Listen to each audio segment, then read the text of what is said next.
আমরা এখন প্যানক্রিয়াসের যে এক্সোক্রাইন আর এন্ডোক্রাইন ফাংশনের মাধ্যমে যে এনজাইম আর হরমোনটা রিলিজ হয়েছে সেটা কিভাবে ড্রেন করে আর কিভাবে কাজ করে সেটা পড়ব। তো আমরা পড়েছি যে প্যানক্রিয়াসের যে অ্যাসিনার সেল থেকে ফার্স্টে এনজাইমটা ইন্টারক্যালটেড ডাক্টে যায়। ইন্টারক্যালটেড ডাক্ট থেকে সেটা যায় হচ্ছে ইন্ট্রালোবিউলার ডাক্টে, ইন্ট্রালোবিউলার থেকে ইন্টারলোবিউলার ডাক্ট থেকে সেটা যায় মেইন প্যানক্রিয়াটিক ডাক্টে। তো মেইন প্যানক্রিয়াটিক ডাক্টটা থাকে বডিতে হেরিং বোন প্যাটার্নে। হেরিং মাছের যে বোন সেটার প্যাটার্নটা হচ্ছে ঠিক এরকম দেখতে অনেকটা, সেই প্যাটার্নে এই মেইন প্যানক্রিয়াটিক ডাক্টটা সাজানো থাকে। এর আরেকটা নাম আছে, এর নাম হচ্ছে গিয়ে ডাক্ট অফ হুইটসাং। এই মেইন প্যানক্রিয়াটিক ডাক্ট থেকে সেটা ড্রেন করবে হচ্ছে ডিউডেনামের মেজর ডিউডেনাল প্যাপিলাতে। তো ড্রেন করার আগে সেটা কমন বাইল ডাক্টের সাথে ফিউজ হয়। তো লিভারের right hepatic duct, left hepatic duct মিলে ফর্ম হয় কমন হেপাটিক ডাক্ট। এদিকে থাকে গল ব্লাডার থেকে চলে আসে সিস্টিক ডাক্ট মিলে ফর্মেশন হয় কমন বাইল ডাক্টটা এখানে থাকে ফার্স্ট পার্ট অফ দ্য ডিউডেনামের পিছন দিক দিয়ে যায়, তারপর প্যানক্রিয়াসের পিছন দিক থেকে প্যানক্রিয়াসের ভিতরে প্যানক্রিয়াসের সাবস্টেন্সে ঢোকে। এন্টার করার পরে এই যে মেইন প্যানক্রিয়াটিক ডাক্ট আর এই কমন বাইল ডাক্টটা একসাথে ইউনাইটেড হয়ে অ্যাম্পুল অফ ভ্যাটার ফর্ম করে।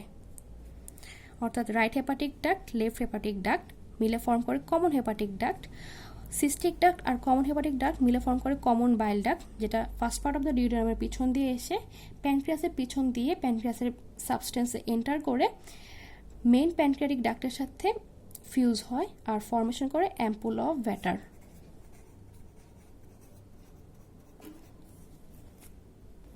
আর এটা ড্রেন করে ডিউডেনামের সেকেন্ড পার্ট অফ দ্য ডিউডেনামে ড্রেন করে মেজর ডিউডেনাল প্যাপিলাতে। এই মেজর ডিউডেনাল প্যাপিলাটা পাইলোরাস অফ দ্য স্টোমাকের, এখানে তো স্টোমাকটা থাকে, পাইলোরাস অফ দ্য স্টোমাকের 8 সেন্টিমিটার নিচে থাকবে। মাঝে মাঝে এদিকে কিছু মানুষের এদিকে আরেকটা ডাক দেখা যায়, সেটা হচ্ছে এক্সেসরি প্যানক্রিয়াটিক ডাক্টটা মূলত হেড আর আনসিনের প্রসেসের যে সিক্রেশনটা সেটা ক্যারি করে ড্রেন করে মাইনর ডিউডেনাল প্যাপিলাতে। আর মাইনর ডিউডেনাল প্যাপিলাটা থাকে হচ্ছে মেজর ডিউডেনাল প্যাপিলার 2 সেন্টিমিটার উপরে। তো এটা মেজর, যেটা নিচে থাকবে, মাইনর এটা উপরে থাকবে। আর এই দুইটা প্যাপিলাই ডিউডেনামের পোস্টেরিয়র মিডিয়ালি ডিউডেনামের ওয়ালে ওপেন করে। এখন এই যে মেইন প্যানক্রিয়াটিক ডাক্টের শেষ মাথাতে একটা স্ফিংটার থাকে, কমন বাইল ডাক্টের শেষ মাথায় একটা স্ফিংটার থাকে, আর এই অ্যাম্পুল অফ ভ্যাটার শেষ মাথায় একটা স্ফিংটার থাকে। তো মেইন প্যানক্রিয়াটিক ডাক্টের যে স্ফিংটার সেটার নাম হচ্ছে স্ফিংটার অফ প্যানক্রিয়াটিকাস। কমন বাইল ডাক্টের যে স্ফিংটার সেটার নাম হচ্ছে স্ফিংটার অফ কলেডোকাস। আর এই যে অ্যাম্পুল অফ ভ্যাটারের যে স্ফিংটার সেটার নাম হচ্ছে স্ফিংটার প্যাপিলি। এই তিনটা স্ফিংটার মিলে ফর্ম করে স্ফিংটার অফ অডি। আর এই স্ফিংটার অফ অডিটাই এই যে ডিউডেনামের যে খাবারগুলো থাকে, যে কন্টেন্ট থাকে, সেগুলো এই ডাক দিয়ে যাতে যেতে না পারে সেটা মেনটেন করে থাকে এই স্ফিংটার অফ। এদিকে স্মুথ মাসল থাকে যেটা রিফ্লাক্সটা, ডিউডেনামের কন্টেন্টটাকে রিফ্লাক্স হতে প্রিভেন্ট করে থাকে। এখন সিক্রেশন, যে এক্সোক্রাইন পার্টে যে সিক্রেশনগুলো হয়, তো অ্যাসিনার সেলে মেনলি এনজাইমের সিক্রেশনগুলো হয়ে থাকে। আর ইন্টারক্যালটেড ডাক্ট সিক্রেট করে মূলত বাইকার্বনেট আয়ন। আর এই এনজাইম, প্যানক্রিয়াটিক এনজাইম বা বাইকার্বনেট আয়ন সিক্রেট হওয়ার জন্য তাদের কিছু স্টিমুলেশন দরকার, যেগুলো আসে ডিউডেনামের কিছু সেল থেকে। তো ডিউডেনামে কিছু সেল থাকে, একটা হচ্ছে এস সেল, একটা হচ্ছে আই সেল, আর হচ্ছে এন্টেরোকাইনেস।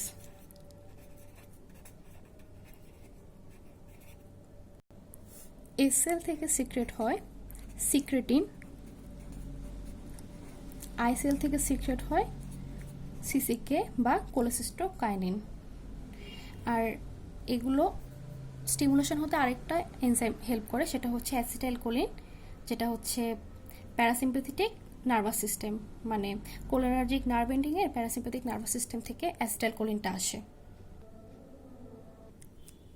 তো এই সিক্রেটিনের 3টা কাজ আছে।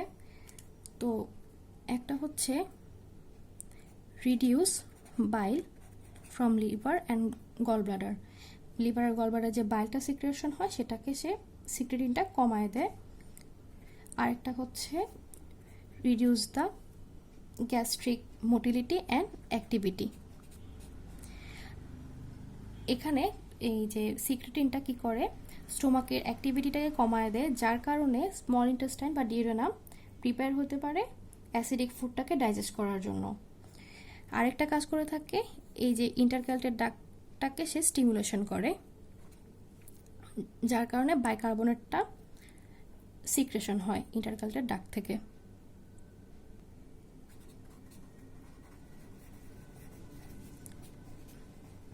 ইন্টারক্যালটেড ডাক্ট স্টিমুলেট করে ফর সিক্রেটিং বাইকার্বনেট।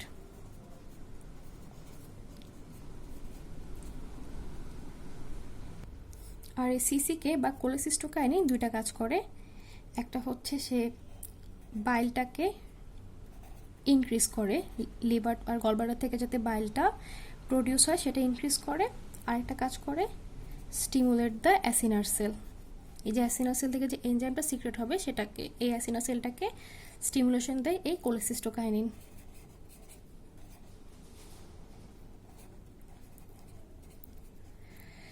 আর এই অ্যাসিটাইলকোলিন যেটা কোলিনার্জিক নার্ভাস সিস্টেম থেকে আসে সেটা ইন্টারক্যালটেড ডাক্টকেও স্টিমুলেশন দেয়, অ্যাসিনার সেলকেও স্টিমুলেশন দেয়। অর্থাৎ ডাইজেশন প্রসেসটা কিভাবে হয়, স্টোমাকের খাবার থাকে অ্যাসিডিক অ্যাসিডিক, স্টোমাক থেকে অ্যাসিডিক কাইমটা ফার্স্টে যায় ডিউডেনামে। তো ডিউডেনামে যখন যায় তখন ফার্স্ট পার্ট অফ দ্য ডিউডেনামে গেলে তখন কমন বাইল ডাক্টের মাধ্যমে বাইল আসে ডিউডেনামে, এবং একই সাথে ডিউডেনামের ওয়ালে যে এস সেল থাকে আর যে আই সেল থাকে সেটা সিক্রেট হয়। আর এই এস সেল আর আই সেল সিক্রেট হয়ে ডিরেক্ট ব্লাডে যায়, মানে প্যানক্রিয়াসে ঢোকে, ব্লাডের মাধ্যমে প্যানক্রিয়াসে ঢোকে। প্যানক্রিয়াসে ঢোকার পর সে এই যে এস সেলটা প্যানক্রিয়াসে ঢোকার পর সিক্রেটিনটা ইন্টারক্যালটেড ডাক্টকে স্টিমুলেশন দেয়, আর সিসিকেটা অ্যাসিনার সেলকে স্টিমুলেট দেয়। আর এই অ্যাসিটাইলকোলিনটা প্যারাসিম্প্যাথিক নার্ভাস সিস্টেম থেকে এসে এই দুইটাকে স্টিমুলেট দেয়। তো প্যানক্রিয়াস থেকে তখন বাইকার্বনেট আর এনজাইম দুইটাই বের হয়, অর্থাৎ একটা ওয়াটারি অ্যালকালাইন সিক্রেশন হয় প্যানক্রিয়াস থেকে। তো প্যানক্রিয়াস থেকে সেটা মেজর ডিউডেনাল প্যাপিলার মাধ্যমে যায় হচ্ছে ডিউডেনামে। তো যাতে যেহেতু ডিউডেনামের অ্যাসিডিক ফুড ছিল, স্টোমাক থেকে আসে অ্যাসিডিক ফুডটা, তখন বাইকার্বনেটের মাধ্যমে অ্যালকালাইন হয়। আর এই এনজাইমটা মেইনলি অ্যালকালাইন এনভায়রনমেন্টের মধ্যে ভালো কাজ করবে। অর্থাৎ স্টোমাক থেকে ফুড যখন ডিউডেনামে যাবে, ডিউডেনামের সেল সারফেস সেল থেকে আই সেল, সারফেস সেলে আই সেল থাকে, এস সেল থাকে, আই সেল থেকে কোলেসিস্টোকাইনিন রিলিজ হবে, এস সেল থেকে সিক্রেটিন রিলিজ হবে, রিলিজ হয়ে সেটা ব্লাডের মাধ্যমে প্যানক্রিয়াসে ঢুকবে, প্যানক্রিয়াসে ঢুকে সেটা কোলেসিস্টোকাইনিনটা অ্যাসিনার সেলকে স্টিমুলেশন দিবে, আর সিক্রেটিনটা ইন্টারক্যালটেড ডাক্টকে স্টিমুলেট দিবে, আর অ্যাসিটাইলকোলিনটা দুইজনকে স্টিমুলেশন দেয়। ফলে স্টোমাকের যে অ্যাসিডিক ফুডটা থাকে সেটা এই অ্যালকালাইন যে থাকে, বাইকার্বনেট আয়ন থাকে, তার মাধ্যমে নিউট্রালাইজড হয়ে যায়। আর এই নিউট্রালাইজড হয়ে যাওয়ার পরেই এই যে প্যানক্রিয়াটিক যে এনজাইমগুলো সেগুলো সেই অ্যালকালাইন এনভায়রনমেন্টে ভালো করে কাজ করতে পারে। এরপর প্যানক্রিয়াসে কী কী এনজাইম আছে? প্যানক্রিয়াটিক এনজাইম, তো কিছু থাকে প্রোটিওলাইটিক এনজাইম, মানে প্রোটিনকে ডাইজেস্ট করে, সেগুলো হচ্ছে এন্ডোপেপটাইডেস আর এক্সোপেপটাইডেস।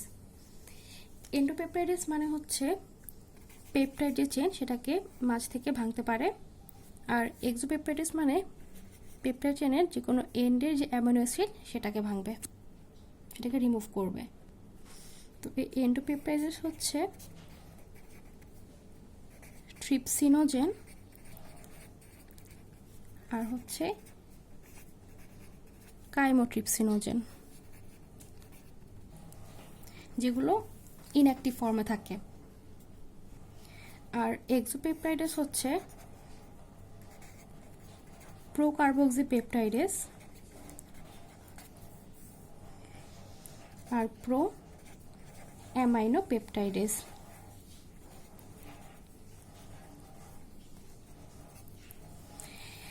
প্রোকার্বক্সিপেপটাইডেস বলতে বোঝায় যে পেপটাইড চেনটা যে ভাঙবে তার অ্যামিনো অ্যাসিডটা ভাঙবে, অ্যামিনো অ্যাসিডের কার্বক্সিল এনটা ভাঙবে। আর প্রো অ্যামাইনোপেপটাইডেস বলতে বোঝায় যে পেপটাইড চেনে যে অ্যামিনো গ্রুপটা সেটা ভাঙবে। এই চারটে এনজাইম হচ্ছে proteolytic enzyme, protein digestion help করে থাকে, বাট এই চারটাই ইনঅ্যাক্টিভ ফর্মে থাকে। এছাড়া আরও এনজাইম আছে লিপিড ডাইজেশনের ক্ষেত্রে, লাইপেজ, কোলেস্টেরল এস্টারেজ, আর কার্বোহাইড্রেট ডাইজেশনের ক্ষেত্রে আছে অ্যামাইলেজ।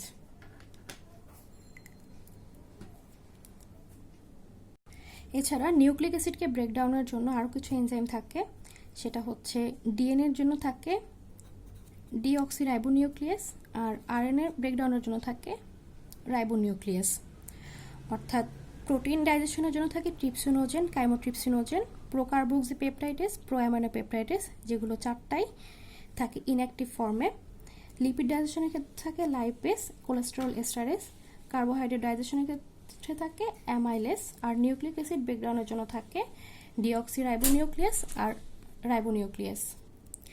এখন এই যে প্রোটিওলাইটিক এনজাইমগুলো কিভাবে অ্যাক্টিভেট হয়, তো ট্রিপসিনোজেনটা যখন ডিউওডেনামে যায়, তো ডিউওডেনামে আরেকটা এনজাইম থাকে সারফেস সেলের উপর, সেটা হচ্ছে এন্টারোকাইনেজ। এই এন্টারোকাইনেজটা ট্রিপসিনোজেনকে অ্যাক্টিভেট ট্রিপসিনে কনভার্ট করে। এই অ্যাক্টিভেট ট্রিপসিনটা বাকি সব প্রোটিওলাইটিক এনজাইমকে অ্যাক্টিভ করে ফেলে, আর এভাবে এনজাইমগুলো সবগুলো অ্যাক্টিভেট হয়, প্রোটিন ডাইজেশন বা লিপিড বা অ্যামাইলেজ ডাইজেশনে হেল্প করে থাকে। এরপর এক্সোক্রাইন শেষ, এন্ডোক্রাইন পার্ট। এন্ডোক্রাইন পার্টে আইলেটস অফ ল্যাঙ্গারহ্যান্সে সেল থাকে, beta cell, alpha cell, delta cell, gamma cell, PP cell অথবা এফ সেল। তো বিটা সেল সিক্রেট করে ইনসুলিন, আলফা সেল সিক্রেট করে গ্লুকাগন, ডেল্টা সেল সিক্রেট করে সোমাটোস্ট্যাটিন, আর প্যানক্রিয়াটিক পলিপেপটাইডই সিক্রেট করে থাকে। এখন বডিতে যখন গ্লুকোজের পরিমাণ বেড়ে যায় তখন বিটা সেলটা স্টিমুলেট হয়, ইনসুলিনটা সিক্রেট করে, আর বডিতে যখন গ্লুকোজের পরিমাণ কমে যায় তখন গ্লুকাগন সিক্রেট হয়। আর এই সোমাটোস্ট্যাটিনটা over secretion of the insulin আর গ্লুকাগনের ক্ষেত্রে রেসপন্সিবল, মানে কাজ করে থাকে। আর প্যানক্রিয়াটিক পলিপেপটাইড সেটা হচ্ছে ইন্টেস্টিনাল মোটিলিটিকে ডিক্রিজ করে।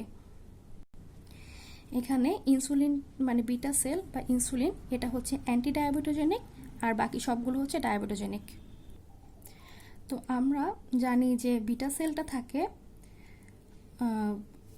সেন্ট্রালি, আইলেটস অফ ল্যাঙ্গারহ্যান্সে সেন্ট্রালি থাকে বিটা সেলটা 70%-এ। তো এখানে একটা কোশ্চেন হয় যে বিটা সেলকে কেন সেন্ট্রাল পজিশন অকিউপাই করে থাকে, বিটা সেল কেন সেন্ট্রাল পজিশনটা অকিউপাই করে থাকে। তো আমরা জানি যে এন্ডোক্রাইন গ্ল্যান্ডে ব্লাড সাপ্লাইটা বেশি থাকে, তো সাধারণত দেখা যায় বিটা সেলের চারপাশে অনেক বেশি ক্যাপিলারিগুলো থাকে, আর ক্যাপিলারিগুলো ওপেন থাকে সেন্ট্রালি, আর সেগুলো মুভ করে পেরিফেরালি। অর্থাৎ এদিকে যদি বিটা সেল হয়, ক্যাপিলারিগুলা এই যে বিটা সেলকে সারাউন্ড করে থাকবে, বেশিরভাগই, আর এগুলো মুভ করে পেরিফেরালি।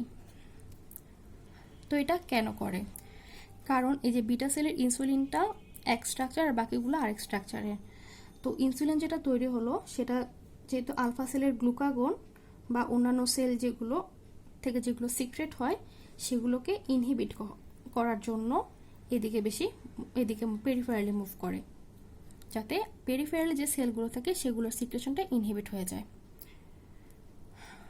তো এন্ডোক্রাইন ফাংশনের কাজ এতটুকুই।